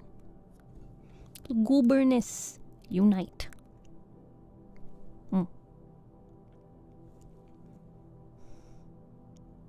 The dark lighting is nice. I think so too. I like it. Do you just... Is the problem the anamorphic flare? No, it's the chromatic aberration. This. Whoop, this. Ooh. I can make it go big. Ooh. Oh, even better if we do chromatic aberration like this. With these. Oh, spooky. Are you scared? Am I scaring you? You do not need to be scared. I will protect you. I will protect you, my good fishies. Good fishy. My good fishies. No, you don't like that? Okay. We'll go back to these then. Now I feel threatened. What did I do?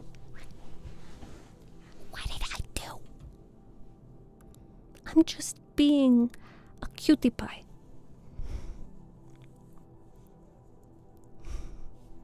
Just comfy. It's like seeing you for the first time all over again. What does that mean? Hold on, I gotta crack my neck. Don't mind me while I perform an exorcism.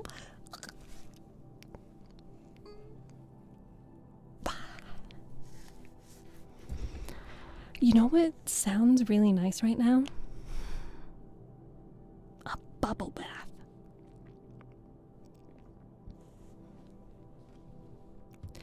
Are there any other stories that you are interested in hearing? Also, I think I started a puzzle, didn't I? Yeah, well, nobody joined the puzzle. Womp womp. Very sad. You know what? I had a comment from someone, I don't remember what platform it was, but someone was like, oh, but do you have something like Shy Lily's Womp Womp? I'm like, no. I just got here. People don't even know I exist. Most people do not want to be listening to someone reading a book. I don't know why. It's making me so sad. I want to read book to people. People don't want me to read book to them. Check this out. Pixels.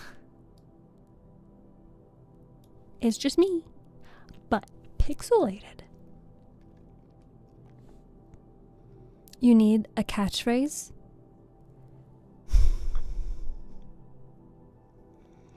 Chat, what's my catchphrase? I need you to tell me. We know you exist. Oh, thank you. Thank you for recognizing that I exist.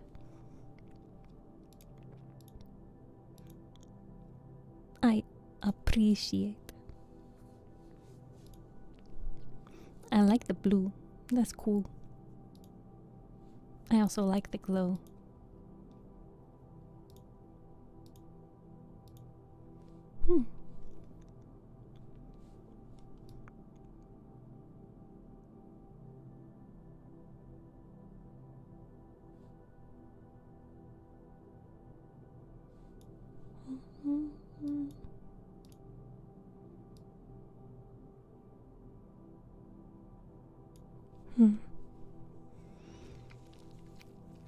First time I saw you on here, you were reading something?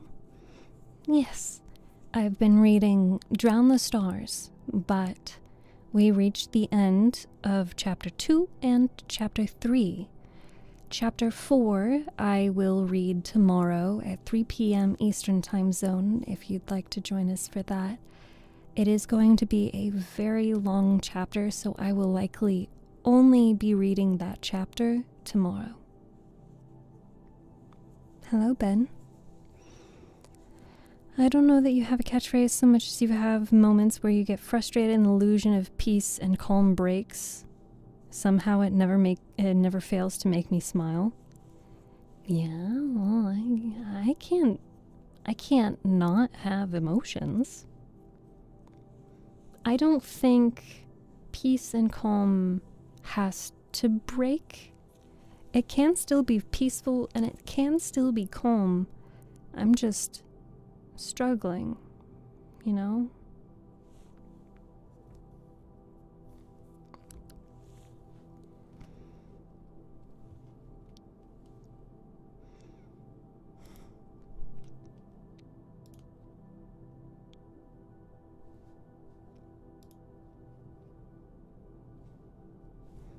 We'll turn the lights back on.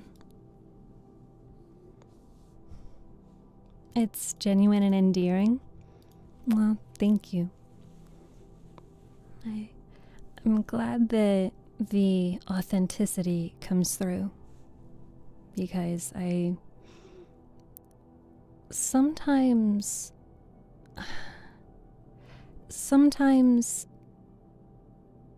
I get accused of, just putting on face for like YouTube videos and live streams and social media stuff.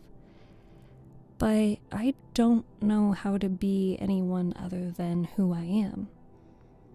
And I want you guys to know that and understand that I am unfortunately, I cannot be any other way.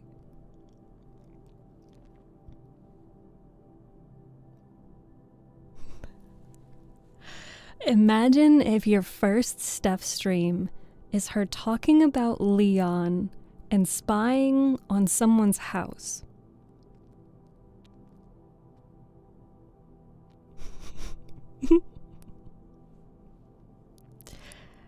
Yeah, imagine that is your first impression. I don't know why you would want to come back.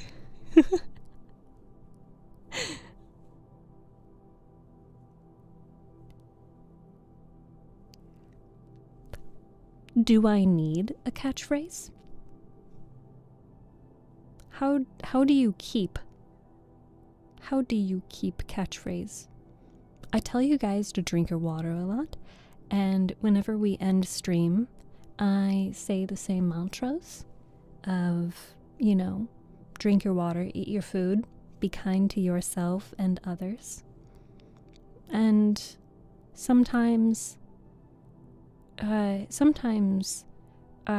would say hug your friends and loved ones, because life is fragile and fleeting. It's important that we show people that we appreciate them before the opportunity is gone. And that's not something that people really want to think about. I get it.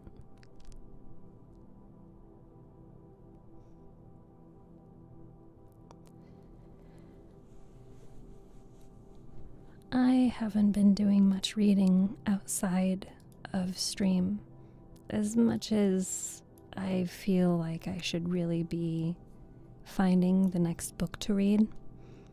I've been doing a lot, and I cannot emphasize it enough, a lot of editing, video editing. Drink your water, eat your food, be kind, and you'll be good. Drink your water, eat your food, be kind to yourself and others, and I will see you tomorrow night. Or sometimes I'll say next time. Or, and you know what? Usually I think I end with, and have a good night. I mean, you guys will hear that, coming up soon in like less than 3 minutes. So let's see, maybe I can pull up some ASMR scripts. All right, ASMR script heaven, what do you got for me? Deity appears in your dreams. That's crazy. Does that interest you guys? Summary. You have been wading through life for quite a while, not knowing what to do next, and struggling to find a reason to keep going. As you finally drift off to sleep after another restless night, a deity appears in your dreams to reassure you that everything will be all right, and there is a reason to keep going. Be not afraid, little human. You are safe. No, I wouldn't say it like that. No. No, I'm out of water.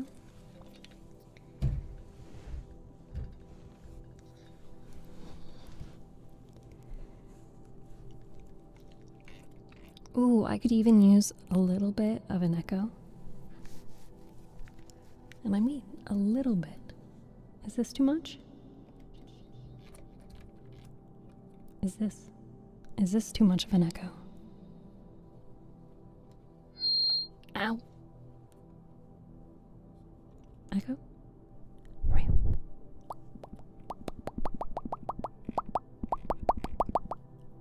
Reverb where? Oh, I found it.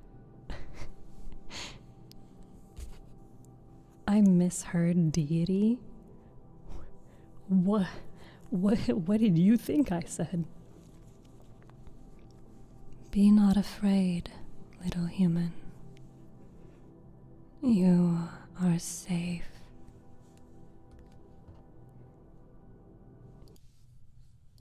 Oh yeah, we're turning off the background music for this one.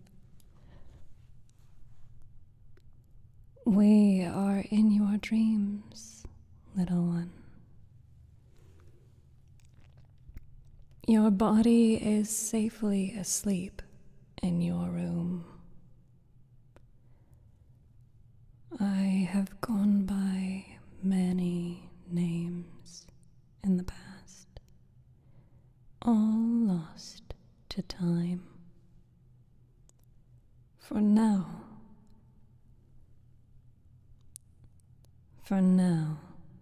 you may call me Steph. I am a minor deity, the deity of, well, sometimes it's hard to define. But for the sake of simplicity, I am the deity of purpose. As to why I have appeared before you in your dreams, I wish to talk. The world has changed recently, faster than anyone could keep track of. In the past 200 years, humanity as a species has advanced faster than they ever had before. With that, the problems a human would face have changed quite substantially as well. You are doing a good job, human. I understand it may not seem like it when you struggle to get out of bed and face the day head on, when every day feels like the same, going through the motions in an endless loop. When you lay down every night after a tiring day and question if there is a point to this at all. In this world, in this life, there will be times where just surviving to the end of the day is enough.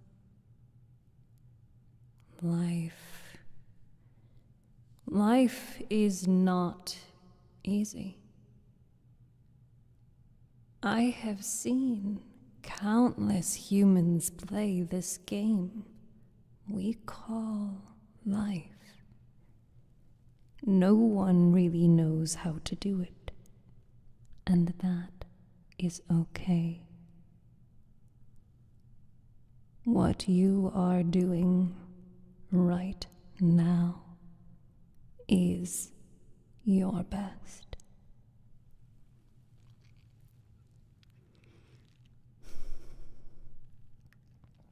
Yes, you are. I know what you are going to say, little one. It never seems like you are doing your best at any given time, but the pressure the world puts on you is immense and hard to notice. When you need to relax more on one day than another, that is not you being lazy. That is your body telling you that you need to recover.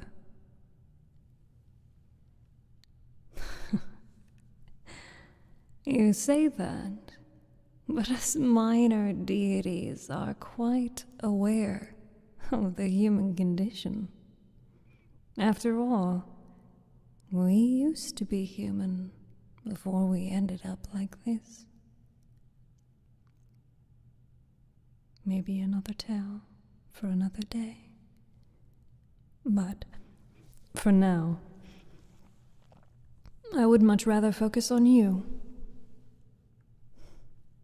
Of course, I have shown myself in your dreams with the express purpose of helping you. To be honest, you remind me a lot of myself. To be made a deity of progress was a bit of a cruel joke.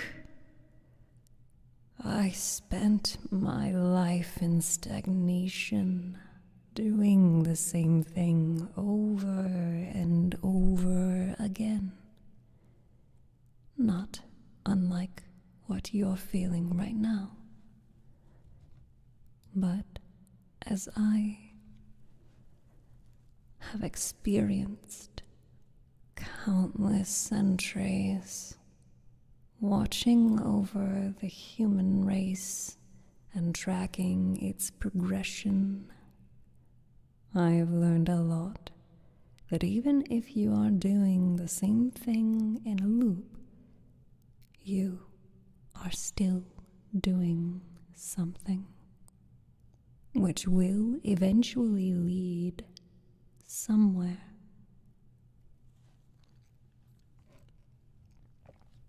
Come, sit with me. If we are to continue talking, I would hope that we could be comfortable as well. We're in your dreams. We can shape it to our whims if you hold as much lucidity as you do now. This is quite comfortable, is it not? Now, let us continue. Where were we? Ah, yes. Progress. The tasks you do each day are quite repetitive. And it does seem that it leads nowhere. But the fact of the matter is that it does. Whether it be progress towards education and knowledge, or if it is as simple as a monetary reward you receive every other week. And through those small bits of progress, you can eventually build a better life. The purpose? Well, that's the big question, isn't it? What is the purpose to one's life? Come, lean on my shoulder. You look uncomfortable sitting upright like that. I do not mind. See?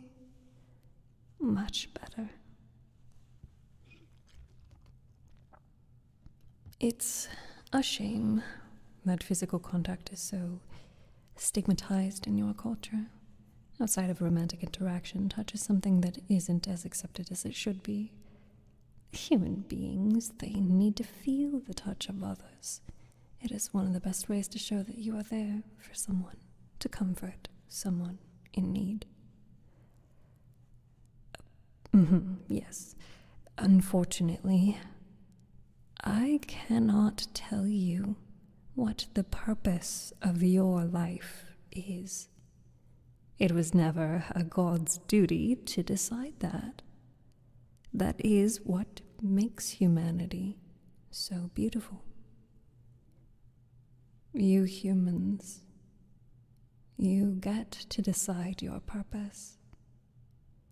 It may seem like that choice is getting more and more restrictive with the direction the human race is progressing, but that it is not necessarily the case. Perhaps there is a person that you meet every day that you can make smile. Perhaps there is a stray cat that you feed on your way to work, though they may not be your overall purpose in life. They can be your purpose to keep going for the day. There is nothing wrong with taking things one day at a time.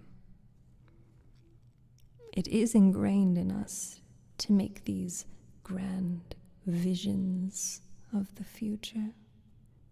But how will you make it to the future if you cannot make it through the day? There is no need to thank me for anything.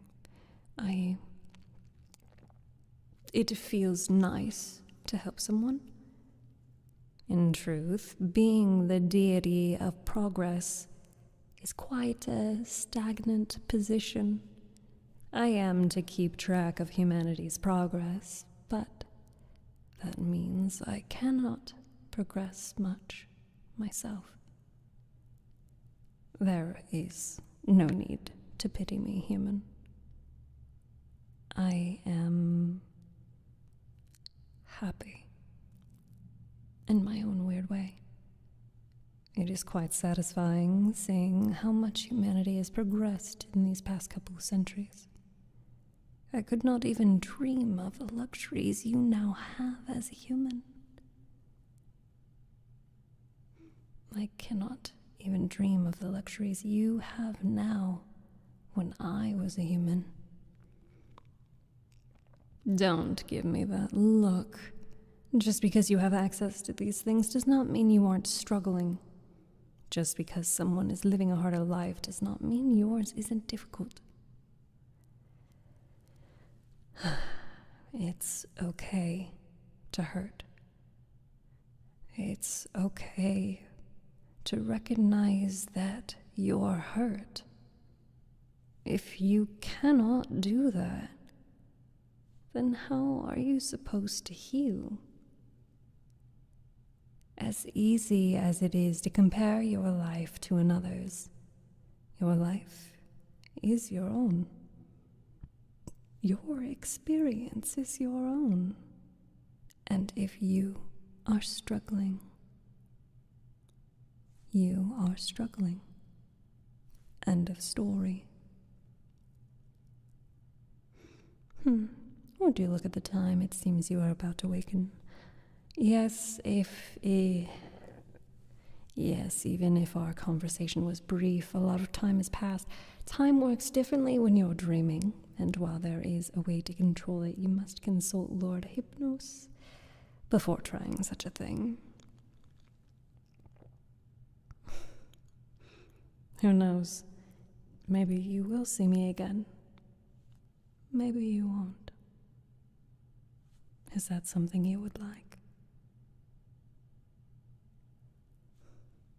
Well, if that is what you desire, then I suppose I can see you again soon. For now, however, please keep my words in mind as you go through today. You are doing a good job. For what it's worth, I'm proud of you, human. For you to stay alive this long is already an accomplishment, no matter how insignificant it may seem to you.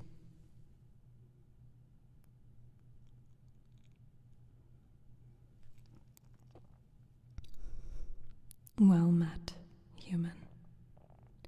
Fare thee well. We shall meet again.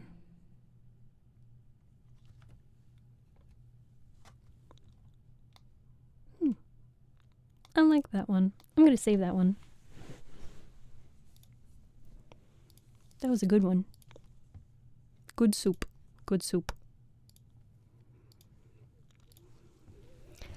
All right, to my dearest lovely fishies, you know what time it is. It is time to end stream. I'm saving this script. Boop. Beep. Bop. There we go.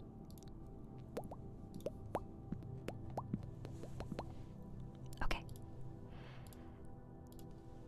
What time is it? It's our vacation. What time is it? Time of our lives. Close out. Freak out. I'm free to shop till I drop. Oh my god, I'm aging myself. Alright. This is the part where we say our goodnights, our goodbyes, and our see you tomorrows. If you enjoyed stream today, I highly encourage you to come join us again tomorrow, 3 p.m. Eastern Time Zone. Join in the Discord. If you aren't already in the Discord, you can get notified for whatever you choose to get notified for. If you are not already following me on my social medias, you can find me everywhere under the same name, StephTsu, and we will continue reading tomorrow with chapter 4.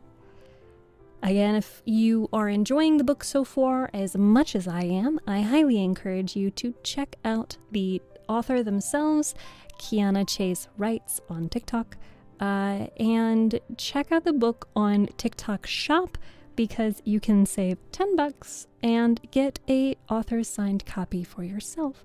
So we are going to raid. If you are watching on Twitch, we are going to raid out. Please copy the raid message whenever one of my mods puts the raid message in the chat. If you are not watching on Twitch, this stream is just going to end for you, and that is okay. Just make sure you come join me again tomorrow. So until then, please drink your water, eat your food, be kind to yourself and others, and have a good night.